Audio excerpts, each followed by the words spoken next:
ভারতীয় সেনাপ্রধানকে কড়া বার্তা পাকিস্তান আর্মির। ভারতীয় সেনাপ্রধান জেনারেল উপেন্দ্র দ্বিবেদীর বক্তব্যের কড়া প্রতিবাদ জানিয়েছে পাকিস্তান সামরিক বাহিনী। সম্প্রতি উপেন্দ্র দ্বিবেদী সরাসরি বলেছিলেন, ভারতের সীমান্ত পেরিয়ে যেসব সন্ত্রাসবাদী ঢুকছে তাদের অধিকাংশই পাকিস্তানি। তার এই মন্তব্যে ক্ষুব্ধ পাকিস্তান। পাকিস্তানি সেনাবাহিনীর মিডিয়া শাখা ইন্টার সার্ভিসেস পাবলিক রিলেশন এর পক্ষ থেকে এই প্রসঙ্গে বলা হয়, এটা আসলে ভারতের নিজের ব্যর্থতা ঢাকারই একটা অপচেষ্টা।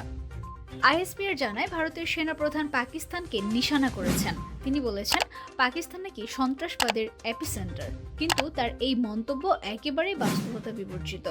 গত সোমবার জেনারেল দ্বিবেদী বলেছিলেন, গত বছর ভারতের নিরাপত্তা বাহিনী মোট যত পরিমাণ জঙ্গিকে নিকেশ করেছে তার প্রায় 60% পাকিস্তানি।